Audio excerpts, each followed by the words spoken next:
634 খ্রিস্টাব্দের 24 জুলাই হযরত খালিদ রাদিয়াল্লাহু তাআলা আনহু সসৈন্য আজদানাইন পৌঁছেন। তিনি বাইতুল মাকদিসের দক্ষিণে পাহাড়ি এলাকা হয়ে এসেছিলেন। এই পাহাড় সমূহের এক প্রান্তে প্রশস্ত ময়দান ছিল। হযরত খালিদ রাদিয়াল্লাহু তাআলা আনহু সেখানে অবস্থানের নির্দেশ দেন। এর প্রায় 1 মাইল দূরে রোমীয় সৈন্যরা তাঁবু স্থাপন করছিল। রোমীয় বাহিনীর সর্বাধিনায়ক ছিলেন দিরওয়ান এবং সালার ছিলেন কুপকুলার। রোমীয় সৈন্যরা ছিল মানব সমুদ্রের মতো, এর বিপরীতে মুসলিম বাহিনী ছিল ছোট্ট নদীর মতো। মুসলিম বাহিনীর যেসব সৈন্য অন্যান্য স্থানে ছিল তারাও ইতিমধ্যে আজনাদাইনে চলে আসে। এতে করে মুসলমানদের সর্বমোট সংখ্যা দাঁড়ায় 32,000। 1 মাইল তেমন কোনো দূরত্ব ছিল না। মুসলমানরা উঁচু স্থানে দাঁড়িয়ে রোমীয়দের তাঁবুর দিকে তাকাচ্ছিল।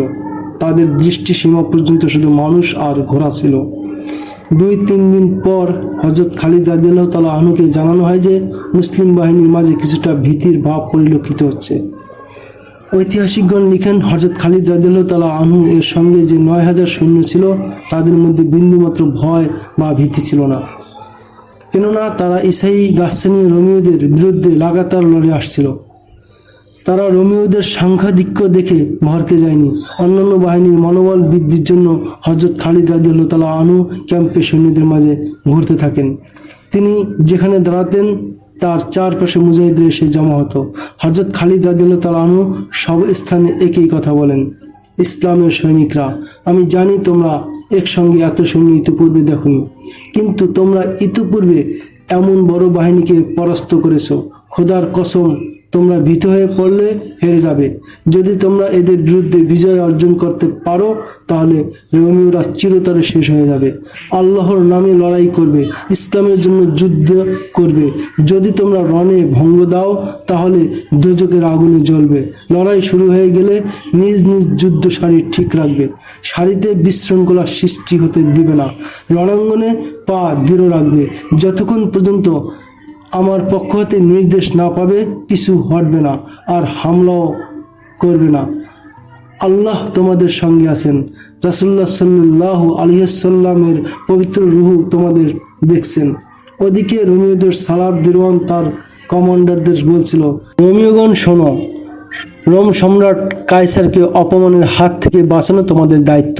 রোম সম্রাটের তোমাদের উপর আস্থা আছে। যদি তোমরা আরব মুসলমানদের চূড়ান্তভাবে পরাজিত না করতে পারো তাহলে তারা চিরদিনের জন্য তোমাদের উপর প্রবল হয়ে যাবে। তারা তোমাদের স্ত্রী, কন্যা ও বোনদের ইজ্জত লুণ্ঠন করবে, নিজেদের বিক্ষিপ্ত হতে দিবে না। পুরুষের সাহায্যে চাও, বিজয় তোমাদেরই হবে। মুসলমানদের সংখ্যা খুবই কম, তাদের একজনের মোকাবিলায় তোমরা 3 জন হবে। আরও 2-3 দিন চলে যায়। হযরত খালিদ রাদিয়াল্লাহু তাআলা আনহু শত্রুপক্ষের সঠিক সংখ্যা এবং অবস্থা জানতে চাচ্ছিলেন। তিনি এর জন্য যে কোনো গোয়েন্দা পাঠাতে পারতেন, কিন্তু তার যে ধরনের তথ্যের প্রয়োজন ছিল তার জন্য অবশ্যই একজন চৌকস ও বাহাদুর গোয়েন্দার প্রয়োজন ছিল। তিনি তার সালারদের বলেন যে তারা যেন এমন একজন লোকের সন্ধান দেন।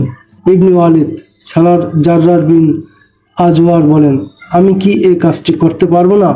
খোদার কসম, আমার থেকে ভালো এই কাজ কেউ করতে পারবে না।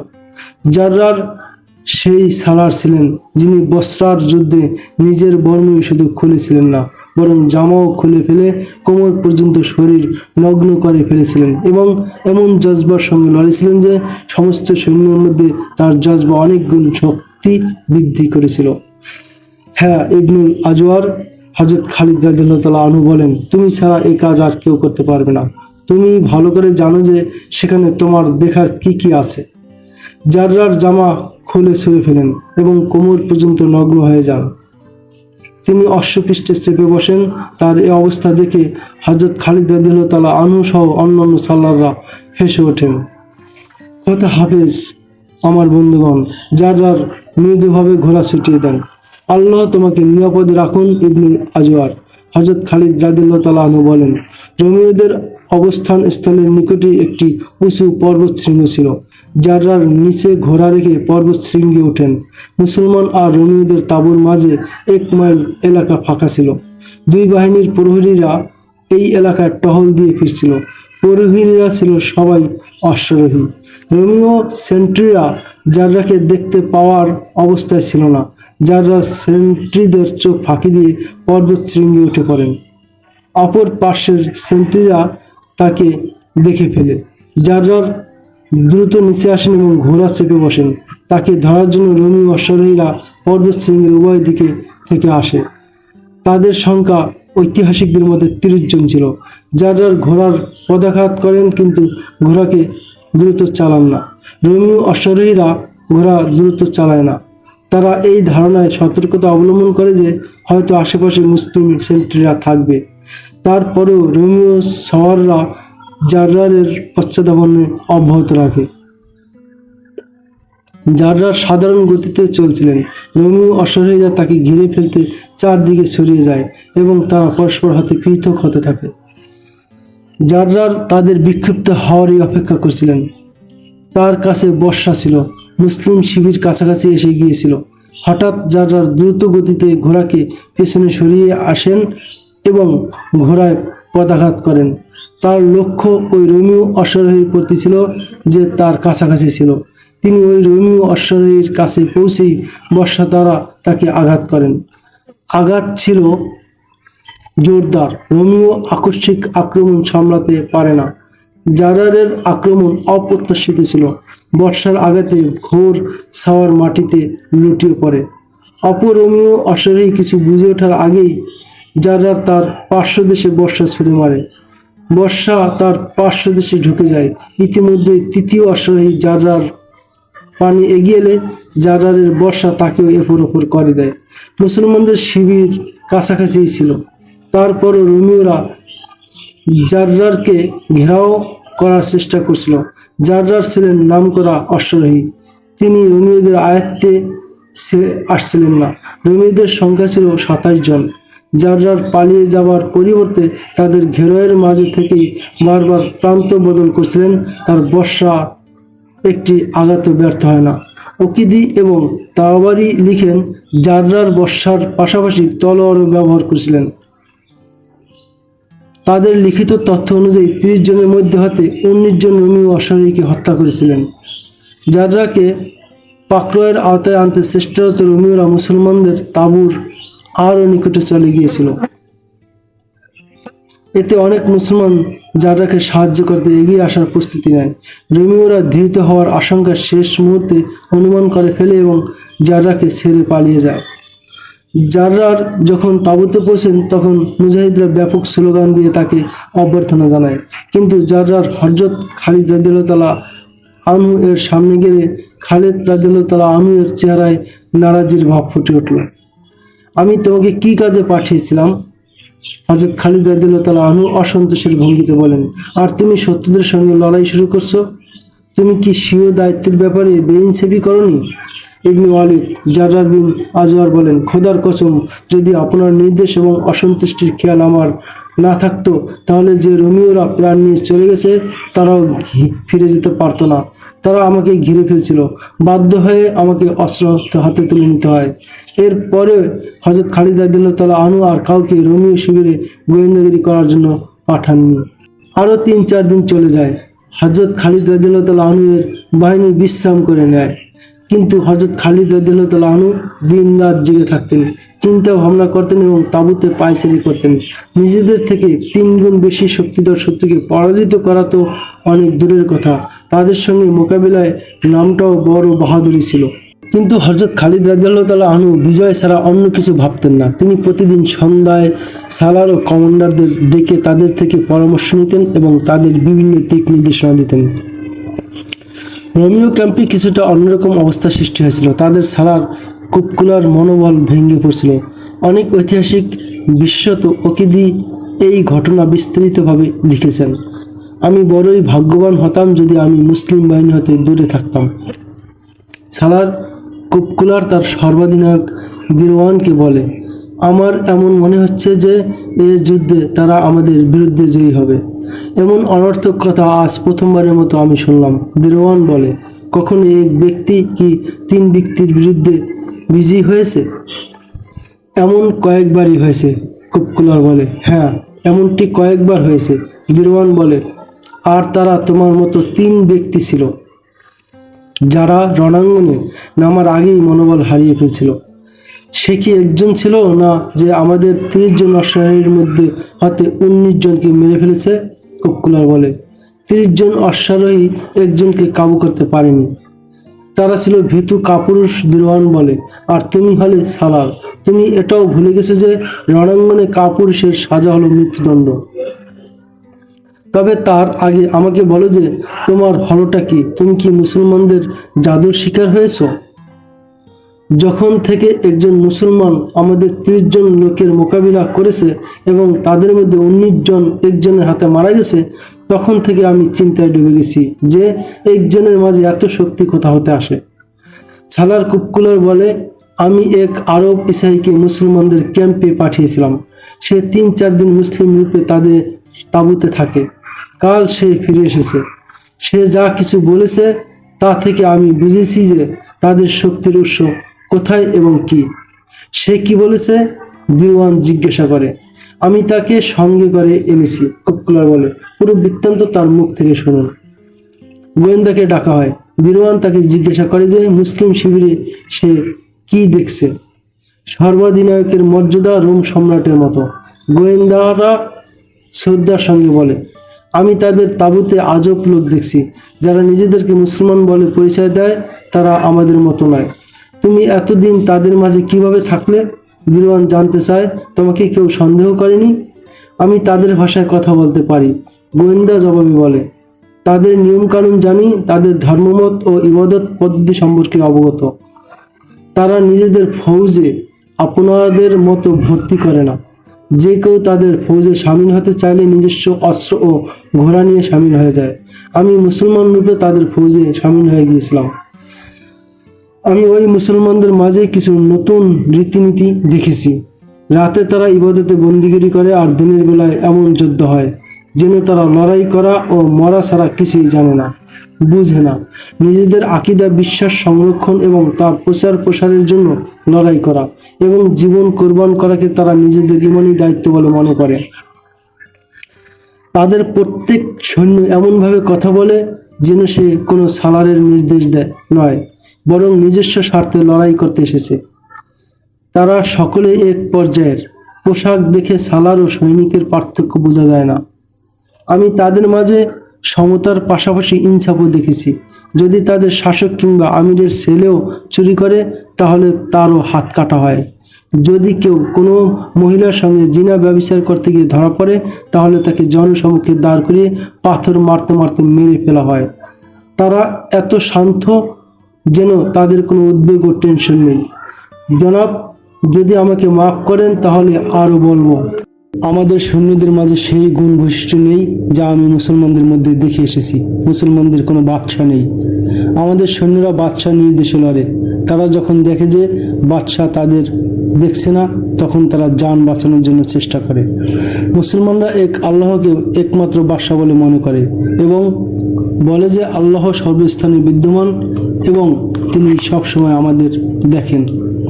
প্রখ্যাত ঐতিহাসিক আল্লামা তাবারি রহমতুল্লাহ আলাইহি লিখেন, গোয়েন্দার কথা শুনে সালার কুপকুলার বিড়বিড়িয়ে বলে, আমার মনে চায় যে আমি ওই জমিনের নিচে চলে যাই যে জমিনের উপরে মুসলমানদের সঙ্গে মোকাবেলা হবে। হায়, আমি যদি তাদের নিকটে না যেতাম! আল্লাহ তাদের বিরুদ্ধে আমাকে সাহায্য না করুন এবং না আমার বিরুদ্ধে তাদেরকে সাহায্য করুন। দিরওয়ান কুপকুলারকে বলেন যে তাকে অবশ্যই লড়াই করতে হবে, কিন্তু কুপকুলারের লড়াই করার জজবা হারিয়ে গিয়েছিল। 13 হিজরির 27 জুমাদুল উলা মোতাবেক 634 খ্রিস্টাব্দের 29 জুলাই সন্ধ্যায় হযরত খালিদ রাদিয়াল্লাহু তাআলা আনহু তার সালারদের সর্বশেষ দিক নির্দেশনা দেন এবং স্বীয় বাহিনীকে বিভিন্ন ভাগে ভাগ করেন। পরের দিন মুজাহিদরা প্রতিদিনের মতো ফজরের নামাজ জামাতের সঙ্গে আদায় করে। নামাজ শেষে সকলে কেঁদে কেঁদে মন খুলে দোয়া করে। তাদের মধ্যে অনেকের জন্য এটাই ছিল শেষ নামাজ। নামাজ শেষেই তাদের ওই স্থানে চলে যাওয়ার কথা ছিল যা তাদের জন্য পূর্ব রাতে ঠিক করে দেওয়া হয়েছিল। সূর্য ওঠার আগেই খালিদ বাহিনী নিজ নিজ স্থানে পৌঁছে গিয়েছিল। রোমীয়রা চিন্তা করছিল যে তারা সংখ্যাধিক্যের কারণে নিজেদেরকে এত দূরে সরিয়ে দিবে, যাদের যাতে তাদের দেখাদেখি মুসলমানরা সরিয়ে দিতে বাধ্য হয়, আর তখন তাদের কাতারে ফাঁকা স্থান সৃষ্টি হবে। কিন্তু হযরত খালিদ রাদিয়াল্লাহু তাআলা আনহু সংখ্যার স্বল্পতা সত্ত্বেও রণাঙ্গন 5 মাইলে বিস্তৃত করেন। এতে করে এই সংখ্যার অপনোদন হয় যে রোমীয়রা মুসলমানদের পশ্চাৎ হতে আক্রমণ করবে।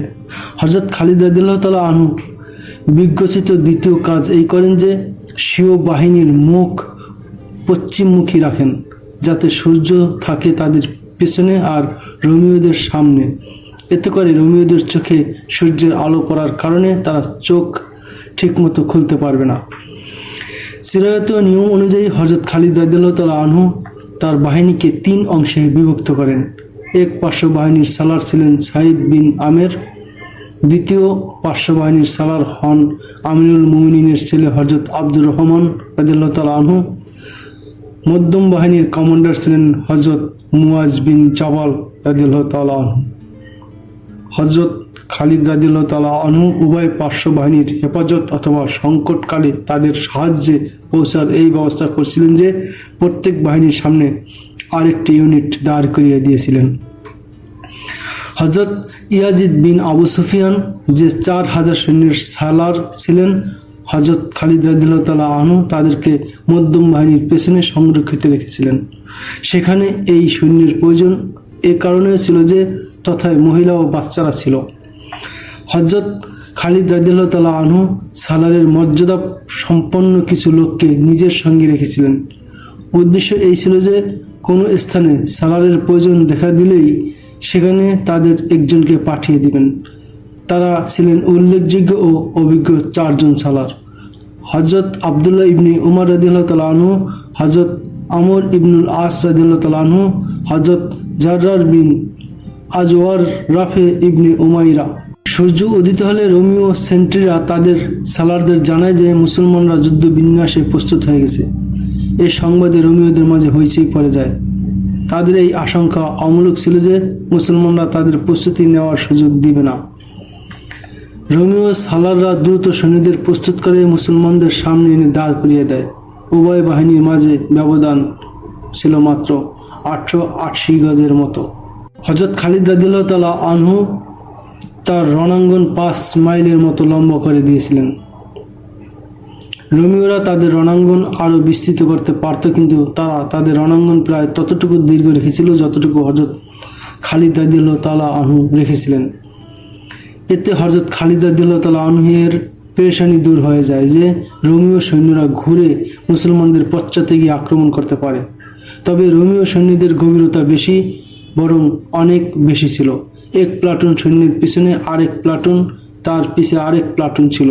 মুসলমানদের জন্য এই মানব প্রাচীর ভাঙ্গা এক প্রকার দুঃসাধ্যই ছিল। ঐতিহাসিক লিখেন, রোমীয়দের সৈন্যরা যখন সারিবদ্ধ হয়ে দাঁড়ায় তখন তা দর্শকের জন্য ভীতিকর ছিল। ছোট বড় অনেক ক্রুশ সৈন্যদের মাঝে একটু পরপর উঁচু হয়েছিল। কয়েক ধরনের ঝান্ডা উপরে পতপত করে উঠছিল। তাদের মোকাবিলায় মুসলমানদের সৈন্য ছিল একান্তই কম এবং অত্যন্ত সাদামাটা। রোমীয়দের সর্বাধিনায়ক দিরওয়ান এবং সালার কুপকুলার স্বীয় বাহিনীর মধ্যভাগের সামনে গোড়ায় চেপে দাঁড়িয়েছিলেন। তাদের সঙ্গে একদল বডিগার্ড ছিল। বেশভূষার দিক দিয়ে তারা ছিল বড়ই অভিজাত ও বিশিষ্ট শ্রেণীর। রোমীয়দের সংখ্যা এবং তাদের বাহ্যিক প্রভাব প্রতাপ দেখে হযরত খালিদ রাদিয়াল্লাহু তাআলা আনহু অনুভব করেন যে হয়তোবা এতে তার মুজাহিদদের মাঝে এমন প্রতিক্রিয়া সৃষ্টি হতে পারে যে তাদের জজবা কিছুটা হ্রাস পাবে। সম্ভবত এ কারণে হযরত খালিদ রাদিয়াল্লাহু তাআলা আনহু তার ঘোড়ায় পদাঘাত করেন এবং ঘোড়াকে তার বাহিনীর এক সাইডে নিয়ে যান। এই প্রথম রণাঙ্গন ছিল যেখানে তিনি স্বীয় বাহিনীকে 5 মাইল পর্যন্ত বিস্তৃত করেছিলেন। তিনি ঘোড়াকে তার একদল সৈন্যের সামনে গিয়ে থামান। স্মরণ রাখবে যে তোমরা আল্লাহর জন্য লড়তে এসেছো, যিনি তোমাদেরকে জীবন দান করেছেন। হযরত খালিদ রাদিয়াল্লাহু তাআলা আনহু উচ্চ আওয়াজে বলেন, আল্লাহ অন্য কোনোভাবেও তোমাদের প্রদত্ত জীবন তোমাদের থেকে ফিরিয়ে নিতে পারেন। আল্লাহ পাক তোমাদের সঙ্গে একটি যোগসূত্র স্থাপন করে রেখেছেন। এটা কি ভালো হয় না যে জান যখন যাবেই তখন তোমরা তা আল্লাহর জন্য কুরবান করে দিবে? আল্লাহ এর প্রতিদান দিবেন। এমনটি ইতিপূর্বে হয়েছে যে তোমরা সংখ্যায় ছিলে অল্প, আর তোমাদের মোকাবিলায় ওই দুশমনের সঙ্গে হয়েছে যারা তোমাদের থেকে দ্বিগুণ কিংবা 3 গুণ ছিল। কিন্তু তারা তোমাদের হাতে পিটুনি খেয়ে এমনভাবে পলায়ন করেছে যেমনটি ছাগল বাঘ দেখে এবং শিয়াল কুকুর দেখে ভাগে। রোমীয়দের বাহ্যিক শান শকত দেখো না, প্রকৃত শান শকতের অধিকারী তো ইমানদারওয়ালারা। শান শকত তাদের মানায় যাদের সঙ্গে আল্লাহ থাকেন, আর আল্লাহ তোমাদের সঙ্গে আছে। আজ তোমরা আল্লাহ ও তার রাসূলের রূহকে দেখিয়ে দাও যে তোমরা বাতিলের পাহাড় চূর্ণ বিচূর্ণকারী। এসব ছিল উৎসাহ ও প্রেরণাদায়ক কথা, যা হযরত খালিদ রাদিয়াল্লাহু তাআলা আনহু বলেন, এবং এর প্রতিক্রিয়া তেমনই হয় যেমনটি হওয়ার কথা ছিল। হযরত খালিদ রাদিয়াল্লাহু তাআলা আনহুর পাশাপাশি কিছু দিক নির্দেশনামূলক কথাও বলেন। ঐতিহাসিকগণ তার বিবরণ এভাবে তুলে ধরেছেন: যখন অগ্রে বেড়ে হামলা করবে তখন সম্মিলিত চাপ প্রয়োগ করবে, যেন একটি দেয়াল এগিয়ে আসছে। যখন তীর মারবে তখন সকলের তীর যেন একসঙ্গে ধনুক থেকে বের হয়। তীর মারবে ঝাঁকে ঝাঁকে, শত্রুদের নিজেদের সঙ্গে খড়কুটোর মতো ভাসিয়ে নিয়ে যাবে।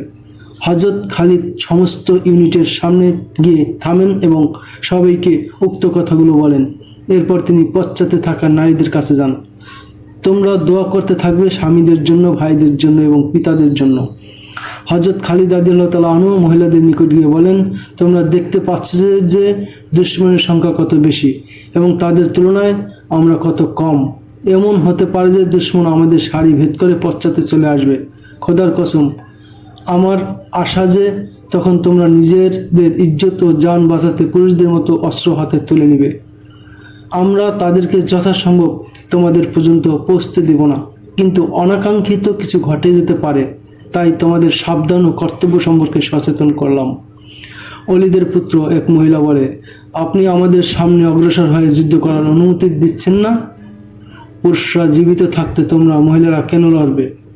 হযরত খালিদ রাদিয়াল্লাহু তাআলা আনহু বলেন, আর আত্মরক্ষার জন্য লড়াই করা তোমাদের উপর ফরজ। তোমাদের উপর আরও ফরজ হলো, যদি এমন পরিস্থিতির সৃষ্টি হয় যে পুরুষরা সংখ্যায় স্বল্প হয়ে পড়ে আর ওদিকে দুশমন জয়ী হওয়ার উপক্রম হয়, তখন তোমরা সম্মুখে পানে অগ্রসর হবে এবং পুরুষদের মতো লড়বে। বসে থেকে যান বাঁচিয়ে অন্য জাতির গোলামি করবে না। এটাই ছিল সর্বপ্রথম ঘটনা যে হযরত খালিদ রাদিয়াল্লাহু তাআলা আনহু মহিলাদেরকেও দুশমন সম্পর্কে সতর্ক ও সচেতন করেন এবং তাদেরকে আত্মরক্ষার লড়াই করতে প্রস্তুত রাখেন। এর থেকে বোঝা যায় যে এ যুদ্ধে তার মনেও কিছুটা হলেও উদ্বেগ ছিল। তিনি কিসরার বাহিনীকে একের পর এক পরাজিত করেছিলেন, কিন্তু রোমীয়রা পারসিকদের তুলনায় অধিক সুশৃঙ্খল এবং শক্তিধর ছিল। হযরত খালিদ রাদিয়াল্লাহু তাআলা আনহুর সামনে অবশ্যই এই দিকটাও ছিল যে মুজাহিদরা অনেক দিন হলো ঘরবাড়ি ছেড়ে এসেছে এবং তারা ধারাবাহিক লড়াই করে ক্লান্ত শ্রান্ত হয়ে পড়েছে। আল্লাহর প্রতি এবং আল্লাহর দেয়া রুহানি শক্তির প্রতি তাদের অবস্থা ছিল প্রগাঢ়। উভয় বাহিনী লড়াই করার জন্য প্রস্তুত হয়ে যায়। রোমীয়দের পক্ষ থেকে এক বয়োবৃদ্ধ পাদ্রী সামনে আসেন এবং মুসলমানদের থেকে কিছুটা দূরে সরে এসে থামেন। মুসলমানগণ, পাদ্রী উচ্চ কণ্ঠে বলেন, তোমাদের মধ্যে কেউ এমন আছে কি যে আমার কাছে এসে কথা বলবে? হযরত খালিদ রাদিয়াল্লাহু তাআলা স্বীয় ঘোড়ার লাগাম হালকা ঝাঁকুনি দেন এবং পাদ্রীর সামনে এসে ঘোড়া থামান। তুমি তো সালার। বুড়ো পাদ্রী বলেন, তোমাদের মাঝে কি আমার মতো কোনো ধর্মীয় ব্যক্তিত্ব নেই? না। হযরত খালিদ রাদিয়াল্লাহু তাআলা আনহু জবাবে বলেন, আমাদের সঙ্গে কোনো ধর্মীয় পণ্ডিত থাকেন না, সালারেই ইমাম হন। আমি সিপাহ সালার এবং আমি সম্মানিত পাদ্রীকে জানিয়ে দিচ্ছি যে আমি তত সময় সিপাহ সালার থাকব যতক্ষণ আমার জাতি এবং আমার সৈন্যরা চাইবে। যদি আমি এক আল্লাহর বিধিবিধান এবং তার রাসূলের নির্দেশনা হতে বিচ্যুত হই, তাহলে আমাকে সিপাহ সালার থাকতে দেওয়া হবে না। যদি এই অবস্থায় জোর করে সিপাহ সালার থাকি, তাহলে সিপাহীদের এই অধিকার এসে যায় যে তারা আমার নির্দেশ মানবে না। ঐতিহাসিকরা লিখেন, হযরত খালিদ রাদিয়াল্লাহু তাআলা আনহু এর কথায় পাদ্রী নীরব হয়ে যান। তার মুখে কোনো কথা সরে না। তিনি কিছুক্ষণ হযরত খালিদ রাদিয়াল্লাহু তাআলা আনহুর মুখ পানে চেয়ে থাকেন। সম্ভবত এটিই কারণ। পাদ্রী একটু নিচু কণ্ঠে বলেন, হয়তোবা এই কারণেই বিজয় সর্বদা তোমার হয়। সম্মানিত পাদ্রী, সেই কথা বলুন যা বলতে আপনি এসেছেন। হযরত খালিদ রাদিয়াল্লাহু তাআলা আনহু বলেন, হ্যাঁ, পাদ্রী সচকিত হওয়ার মতো হয় বলেন, সুদূর আরব হতে বিজয়ের উদ্দেশ্যে আগত হে ব্যক্তি, তুমি কি জানো না যে মাটিতে তুমি ফৌজ নিয়ে এসেছো ইতিপূর্বে সে মাটিতে কোনো বাদশাহ পর্যন্ত পা রাখার দুঃসাহস হয়নি? তুমি নিজেকে নিজে কি মনে করে এখানে এসেছো? এক সময় পারসিকরা এসেছিল, কিন্তু তারা এমন ভয় পায় যে পালিয়ে গিয়ে বাঁচে। অন্যরাও এসেছে, তারাও বীরত্বের সঙ্গে লড়ছিল, কিন্তু শেষ রক্ষা হয়নি। ব্যর্থতা এবং নিরাশা ছাড়া তাদের ভাগ্যে কিছু জোটেনি, ফলে এক সময় তারা চলে গেছে। আমাদের বিরুদ্ধে তুমি কিছুটা সফলতা পেয়েছো ঠিকই, কিন্তু এ কারণে এই চিন্তা মাথা থেকে ঝেড়ে মুছে ফেলো যে প্রতি রণাঙ্গনে তুমি বিজয়ী হবে। ঐতিহাসিকদের মতে হযরত খালিদ রাদিয়াল্লাহু তাআলা আনহু বুড়ো পাদ্রীর কথা নীরবে শুনছিলেন, আর পাদ্রী গম্ভীর কণ্ঠে বলছিলেন, আমার মুনিব সিপাহ সালার তোমার প্রতি দয়া ও অনুগ্রহ দেখাতে চান। পাদ্রী বলছিলেন, এর থেকে বড় উদারতা আর কি হতে পারে যে তিনি তোমার জাতিকে কচুকাটা করার পরিবর্তে আমাকে এই বার্তা দিয়ে তোমার কাছে পাঠিয়েছেন যে স্বীয় বাহিনীকে আমাদের দেশ হতে ফিরিয়ে নিয়ে যাও। আমার মুনিব তোমার প্রত্যেক সৈন্যকে একটি দিনার, একটি পাঞ্জাবি, একটি পাগড়ি দিবেন, আর সেনাপতি হিসাবে তোমাকে 100 পাগড়ি, 100 জামা ও 100 দিনার প্রদান করবেন। তোমার জন্য এই বদান্যতা সাধারণ নয়। তুমি কি দেখছো না যে আমাদের সৈন্য বালুর কণারাশির মতো অসংখ্য? তুমি ইতিপূর্বে যাদের সঙ্গে লড়ছ, আমাদের সৈন্য তাদের মতো নয়। তুমি জানো না যে এই সৈন্যদলের প্রতি রোম সম্রাটের হাত ও সমর্থন রয়েছে? তিনি এক অভিজ্ঞ সেনাপতি ও একজন অতি মান্যবর পাদ্রী এই ফৌজকে দিয়েছেন। বলো, তোমার জবাব কি? পুরস্কার নিতে চাও নাকি তোমার বাহিনী ধ্বংস চাও? দুটোর একটি। হযরত খালিদ রাদিয়াল্লাহু তাআলা আনহু জবাবে বলেন, আমার দুটি শর্তের একটি পুরো করো, আমি স্বীয় বাহিনী নিয়ে চলে যাব। আপনার মুনিবকে বলবেন ইসলাম কবুল করুন অথবা কর প্রদান করুন। যদি এ দুইয়ের কোনোটি পুরো না করা হয় তাহলে আমাদের তলোয়ারই ফয়সালা করবে। আমি আপনার মুনিবের কথায় ফিরে যাব না। আপনার মুনিব যে দিনার, জামা ও পাগড়ি দিতে চেয়েছে তা তো আমরা নিয়েই ছাড়ব। আরেকবার পুনরায় চিন্তা করো। আরবের সালার চিন্তা করেই জবাব দিয়েছে। হযরত খালিদ রাদিয়াল্লাহু তাআলা আনহু বলেন, যান, আপনার মুনিবের কাছে আমার জবাব পৌঁছে দিন। বুড়ো পাদ্রী রোমীয় সেনাপতি দিরওয়ানের কাছে হযরত খালিদ রাদিয়াল্লাহু তাআলা আনহুর জবাব পৌঁছে দেন। আরব ডাকুদের এই দুঃসাহস! দিরওয়ান রাগে ফেটে পড়ে বলে, সে কি জানে না যে আমি তাদেরকে প্রথম আক্রমণে শেষ করে দিতে পারি? এরপর সে সৈন্যদের পানে ঘোড়া ঘুরিয়ে হুকুম দেয়, তীরন্দাজরা সামনে এসো এবং ওই হতভাগীদের নির্মূল করার জন্য প্রস্তুত হয়ে যাও। ক্ষেপণাস্ত্রটিও সামনে নিয়ে এসো। তীরন্দাজরা সামনে চলে আসলে মুসলমানদের মধ্যম বাহিনীর সালার হযরত মুআজ বিন জাবাল রাদিয়াল্লাহু তাআলা আনহু তার বাহিনীকে হামলা করার জন্য প্রস্তুত হতে বলে। দেরি করো ইবনে জাবাল। হযরত খালিদ রাদিয়াল্লাহু তাআলা আনহু বলেন, যতক্ষণ আমি না বলবো ততক্ষণ হামলা শুরু করবে না। সূর্য মাথার উপর উঠে যখন হেলতে শুরু করবে তখন আমরা হামলা করব। ইবনে ওয়ালিদ হযরত মুআজ বিন জাবাল রাদিয়াল্লাহু তাআলা আনহু বলেন, আপনি কি দেখছেন না যে তাদের ধনুক আমাদের চেয়ে ভালো এবং বড়? ওটা বহুদূর পর্যন্ত তীর নিক্ষেপ করতে পারে। তা আমাদের তীরন্দাজদের আওতা হতে দূরে। আমি ওই তীরন্দাজদের উপর আক্রমণ করে তাদের বেকার করতে চাই। তাদের ক্ষেপণাস্ত্র দেখুন, এটা পাথর বর্ষণ করবে। রোমীয়রা সারিবদ্ধভাবে দাঁড়ানো। হযরত খালিদ রাদিয়াল্লাহু তাআলা আনহু বলেন, আমরা যদি প্রথমে আক্রমণ করি তাহলে আমাদের পিছু হটা লাগবে। তাদের সারিবদ্ধতা একটু এদিক সেদিক হতে দাও। তাদের কোনো না কোনো দুর্বল সাইট আমাদের সামনে এসে যাবে। রোমীয়রা কিছুক্ষণ যাবৎ অপেক্ষায় থাকে। মুসলমানরা যুদ্ধ কার্যক্রম শুরু না করলে দিরওয়ানের নির্দেশে তার তীরন্দাজ বাহিনী তীরের ঝাঁক বর্ষণ করতে শুরু করে এবং ক্ষেপণাস্ত্র দ্বারা পাথর নিক্ষেপ করতে থাকে। এতে কিছু মুজাহিদ শহীদ ও আহত হন। হযরত খালিদ রাদিয়াল্লাহু তাআলা আনহু এ ক্ষতি সত্ত্বেও আক্রমণ করার নির্দেশ দেন না। রোমীয় তীরন্দাজদের তীরের দ্বারা প্রতিক্রিয়াশীল জবাব দেওয়ার উপায় ছিল না, কারণ মুসলমানদের ধনুক তুলনামূলক ছোট হওয়ার কারণে দূরে তীর নিক্ষেপ করা যাচ্ছিল না। ওদিক থেকে তীর এবং পাথর আসতেই থাকে। এতে মুসলমানদের মধ্যে উত্তেজনা ও অস্থিরতা দৃষ্টিগোচর হয়। তারা হামলা করতে চায়, কিন্তু তাদের অনুমতি মিলছিল না। সালার জাররার ছুটে হযরত খালিদ রাদিয়াল্লাহু তাআলা আনহুর কাছে আসেন। ইবনে ওয়ালিদ জাররার হযরত খালিদ রাদিয়াল্লাহু তাআলা আনহুকে বলেন, আপনি কি চিন্তা করছেন? আপনি কি শত্রুদের এই বার্তা দিতে চান যে আমরা তাদের ভয়ে ভীত হয়ে পড়েছি? যদি আল্লাহ আমাদের সঙ্গে থেকে থাকেন তাহলে চিন্তা করবেন না, হামলার করার নির্দেশ দিন। হযরত খালিদ রাদিয়াল্লাহু তাআলা আনহু এর ঠোঁটে মুচকি হাসি খেলে যায়। এটা স্থিরচিত্ত ও প্রশান্তির মুচকি হাসি ছিল, কেননা তার সালার এবং সিপাহীরা পিছু হটার পরিবর্তে হামলা করার অনুমতি চাচ্ছিল। ইবনুল আজওয়ার হযরত খালিদ রাদিয়াল্লাহু তাআলা আনহু বলেন, তুমি সামনে এগিয়ে গিয়ে শত্রুদেরকে মোকাবিলা করার জন্য আহ্বান জানাতে পারো। জাররারের দেহে বর্ম ও মাথায় শিরোনাস্ত্র ছিল। তার এক হাতে চামড়ার ঢাল এবং অপর হাতে তলোয়ার ছিল। তিনি পূর্বের এক রণাঙ্গনে এক রোমিও হতে ঢালটি ছিনিয়ে এনেছিলেন। জাররার সামনে এগিয়ে এলে রোমিও তীরন্দাজরা তাদের সালারের নির্দেশে ধনুক নিম্নমুখী করে।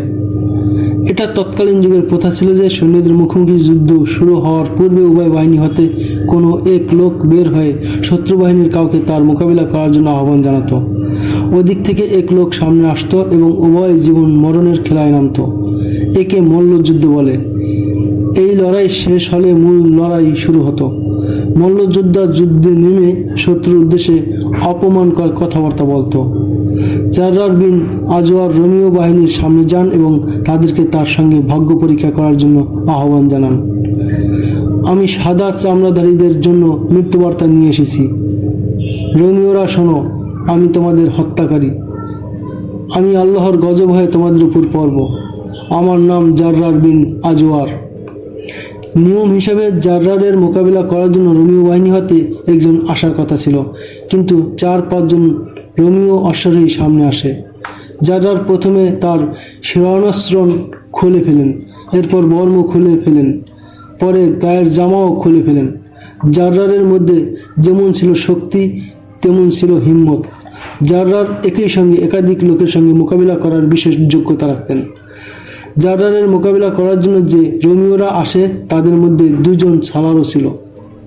একজন তবরিয়া এবং অপরজন আম্মানের শাসক ছিল।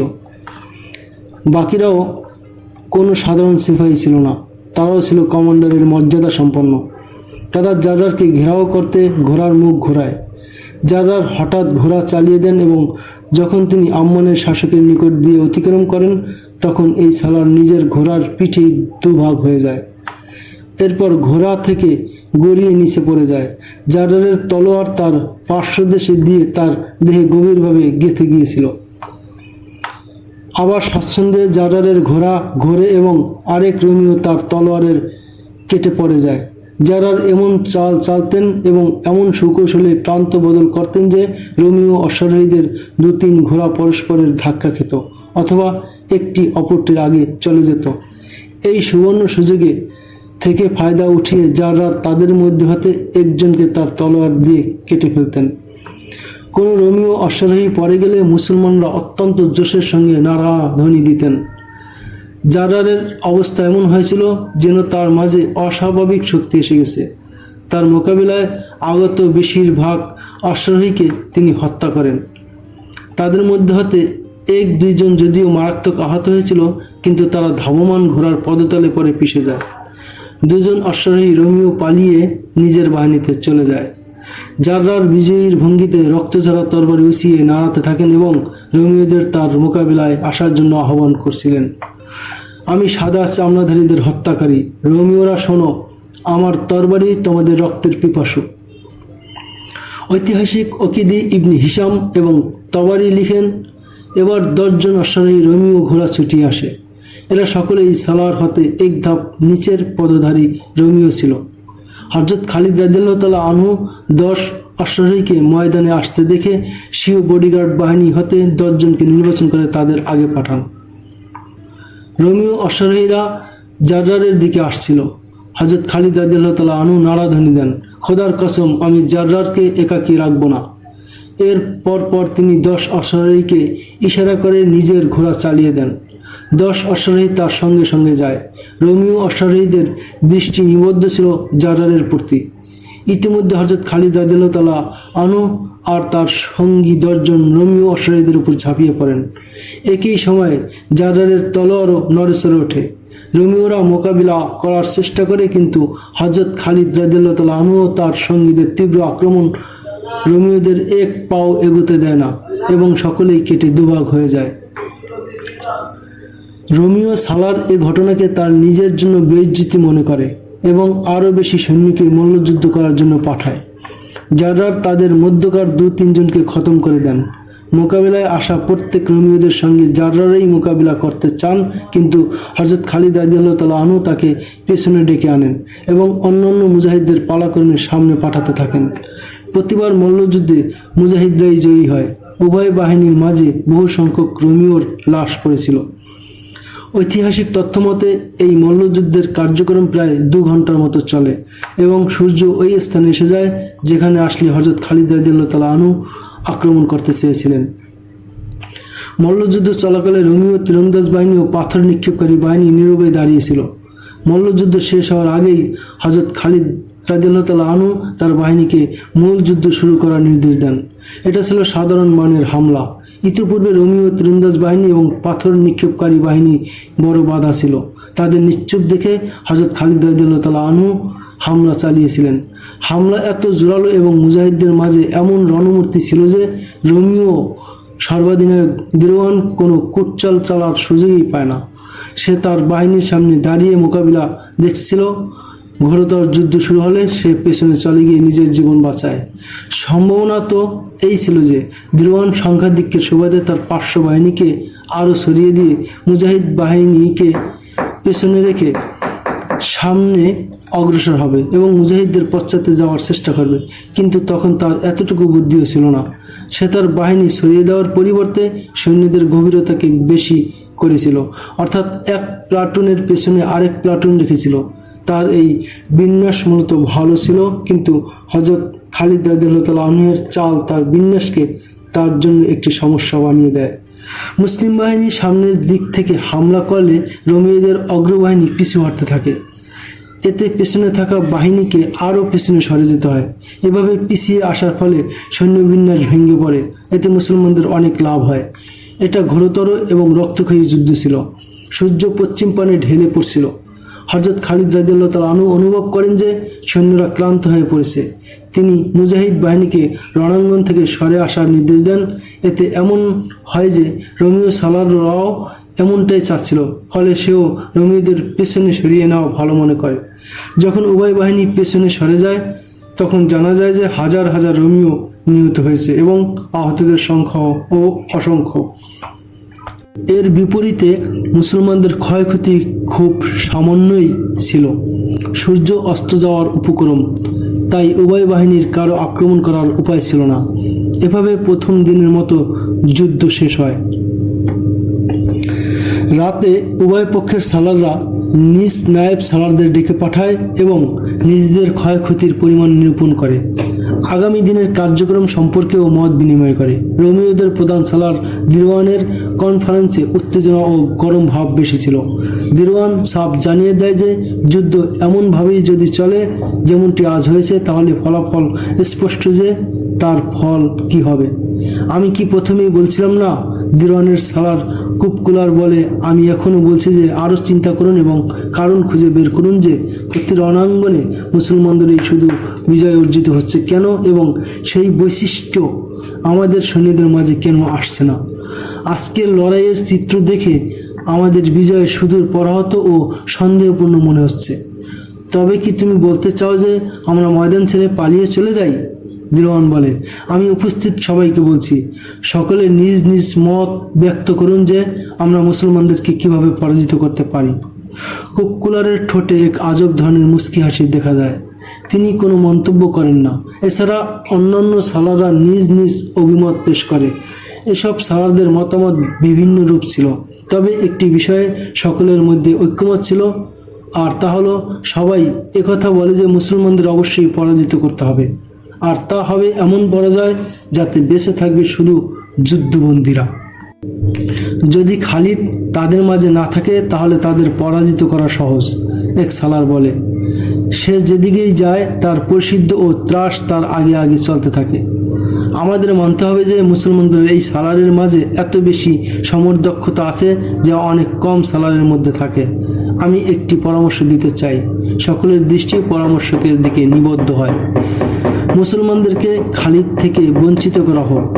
উক্ত পরামর্শদাতা সালার প্রস্তাব পেশ করে বলে, উপায় মাত্র একটি, আর তা হলো কতল।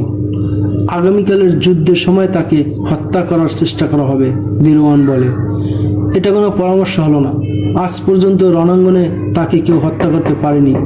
পরামর্শদাতা সালার আবার বলে, আমার প্রস্তাব হলো আমাদের হয়ে একজন দূত খালিদের কাছে যাবে এবং বলবে যে আমরা অযথা রক্তক্ষয় চাই না, আমাদের কাছে আসুন এবং আমাদের সঙ্গে সাক্ষাতে কথা বলুন।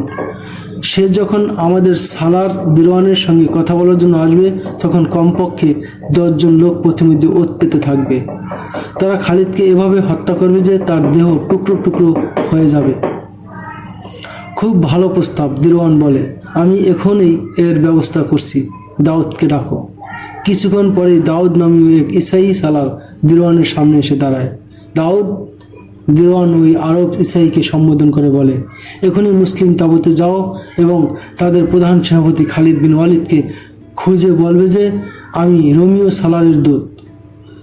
তাকে আমার হয়ে এই বার্তা দিবে যে আমরা তার সঙ্গে সন্ধির আলোচনা করতে চাই।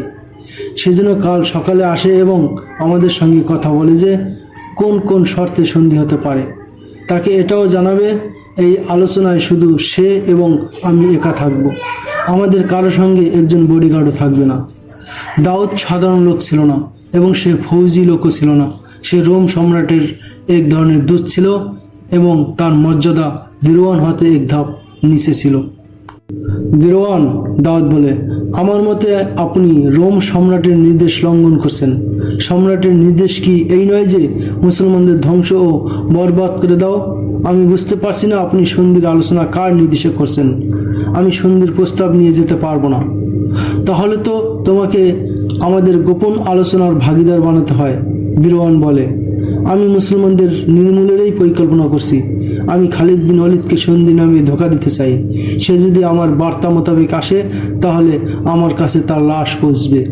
আমি পথিমধ্যেই তাকে হত্যা করার বন্দোবস্ত করে রেখেছি। যদি ব্যাপারটি এমন হয় তাহলে আমি আপনাদের সঙ্গে আছি, দাউদ বলে। আমি এখনই মুসলিম শিবিরে যাচ্ছি। দাউদ মুসলমানদের ক্যাম্পে যায়। চতুর্দিকে ছোট বড় মশাল জ্বলছিল। দাউদ সেখানে গিয়ে নিজের পরিচয় দেয়।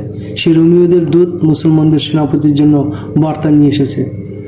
তাকে তখনই হযরত খালিদ রাদিয়াল্লাহু তাআলা আনহুর তাঁবুতে পৌঁছে দেওয়া হয়। দাউদ তাঁবুতে ঢুকেই আদব প্রদর্শন করে এবং নিজের পরিচয় দিয়ে দিরওয়ানের বার্তা হস্তান্তর করে। তাঁবুতে মশালের আলো ছিল। হযরত খালিদ রাদিয়াল্লাহু তাআলা আনহু দাউদকে বসতেও বলেন না। দাউদ হযরত খালিদ রাদিয়াল্লাহু তাআলা আনহুর সামনে দাঁড়িয়েছিল। হযরত খালিদ রাদিয়াল্লাহু তাআলা আনহু ধীরে ধীরে উঠে দাঁড়ান এবং তার কাছে চলে যান। তার দৃষ্টি দাউদের চোখে গভীরভাবে গেঁথে গিয়েছিল।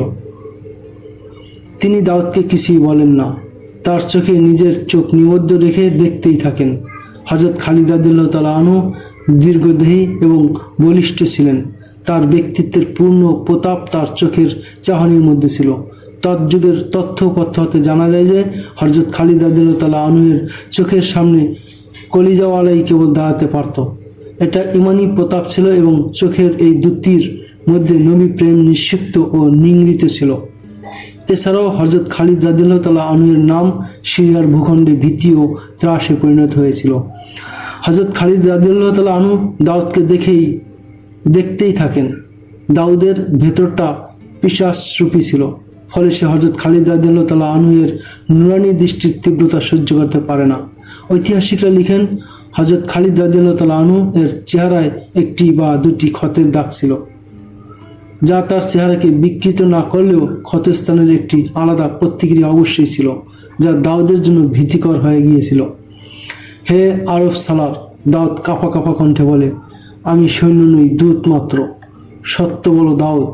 হযরত খালিদ রাদিয়াল্লাহু তাআলা আনহু তার আরও কাছে এসে বলেন, তুমি মিথ্যা আওড়াচ্ছ। এখনও সত্য বলো এবং নিজের প্রাণ নিরাপদ করো। দাউদকে হযরত খালিদ রাদিয়াল্লাহু তাআলা আনহুর সামনে দাঁড়ানো একজন খর্বাকৃতির মানুষের মতো লাগছিল, অথচ দাউদের উচ্চতাও একেবারে কম ছিল না। হে আরব সালার, দাউদ তার মিথ্যার পুনরাবৃত্তি করে, আমি সন্ধির বার্তা নিয়ে এসেছি এবং এতে কোনো ধোঁকা বা প্রতারণা নেই। যদি তুমি ধোঁকা দিতে এসে থাকো তাহলে আমার কথা শোনো। হযরত খালিদ রাদিয়াল্লাহু তাআলা আনহু বলেন, আমাদের মাঝে যত চালাক লোক আছে তোমাদের মধ্যে তেমনটি নেই। ধোঁকা ও প্রতারণা করে কেউ আমাদের হারাতে পারে না। যদি তোমাদের সালার দিরওয়ান কোনো ষড়যন্ত্রের পেছনে হেঁটে থাকে তাহলে তার পরিণতি এই হবে যে রোমীয়দের ধ্বংসযজ্ঞ আরও জোরদার হবে। আর যদি সে ভালো নিয়তে সন্ধির বার্তা পাঠিয়ে থাকে তাহলে তাকে গিয়ে বলো যে সে যেন কর আদায় করে, এরপর আমরা সন্ধির আলোচনায় বসব। দাউদের মধ্যে এতটুকু হিম্মত ছিল না যে সে আর কোনো কথা বলবে। সে শ্রদ্ধা প্রদর্শন করে প্রস্থান করে, তাঁবুর দরজা পর্যন্ত গিয়ে পিছনে ফিরে তাকায়। হযরত খালিদ রাদিয়াল্লাহু তাআলা আনহু এর নজর তখনও তাকে ঘিরে ঘুরপাক খাচ্ছিল। দাউদ মুখ ফিরিয়ে নেয় কিন্তু হাঁটে না, সেখানেই দাঁড়িয়ে থাকে। সে সেখান থেকেই অনুভব করতে থাকে যেন হযরত খালিদ রাদিয়াল্লাহু তাআলা আনহু নজর তার মাথার মধ্যে দিয়ে ঢুকে চোখের মধ্যে প্রবেশ করেছে।